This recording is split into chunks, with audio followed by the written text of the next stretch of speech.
बात कर अरे मांगे में मोबाइल नंबर लगाता रे हाथ धर अरे लोहा बारात कर आके हमसे बात कर आइए ना भैया आइए अरे लोहा बारात कर हमसे बात कर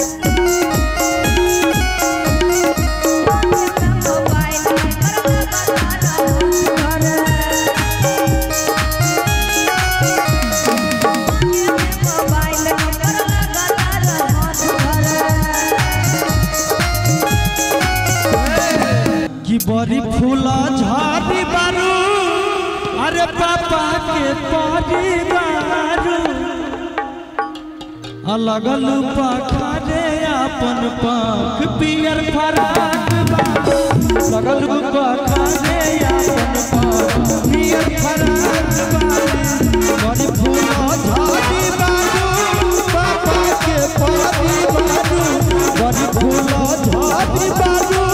पापा के पानी बाजू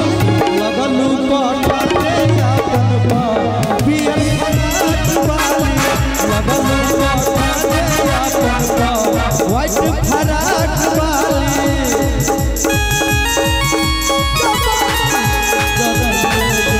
हर जाए पीला जवानी हमर कि एगो नचनिए कारण कनिया के भूलिए गइला एगो नचनिए कारण कनिया के भूलिए गइला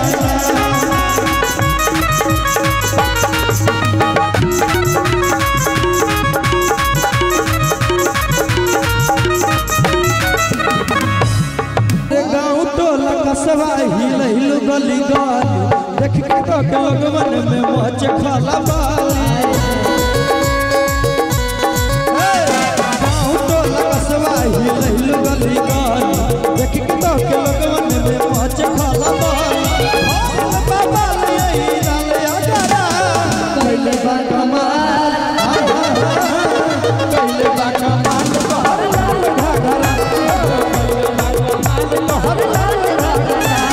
गाँव टोला कसबा हिलहिल गली गली देख के तो लगवन में मच खाला बाली बाबा ले डाले आजरा पहले बार कमाल तो हर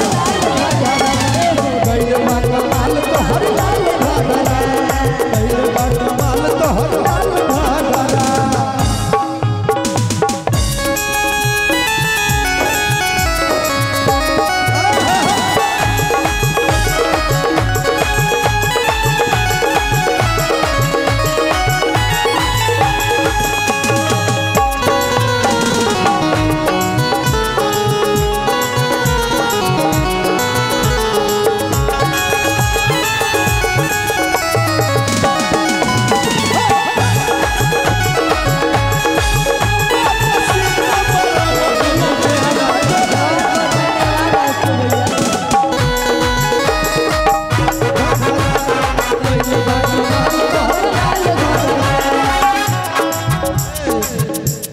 हमरा लगे चले ना रुपैया हो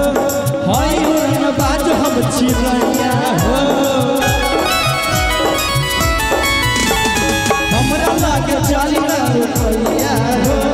हई उड़न बाज हम चिड़ैया हो हमरा लगे चले ना रुपैया हो हई उड़न बाज हम चिड़ैया हो सुना का हो अरे भाई बाबल नैनीताल अगरा अरे कइले बा कमाल आए हाय हाय हाय अरे कइले बा कमाल तो हर व्हाइट घाघरा कइले बा कमाल तो हर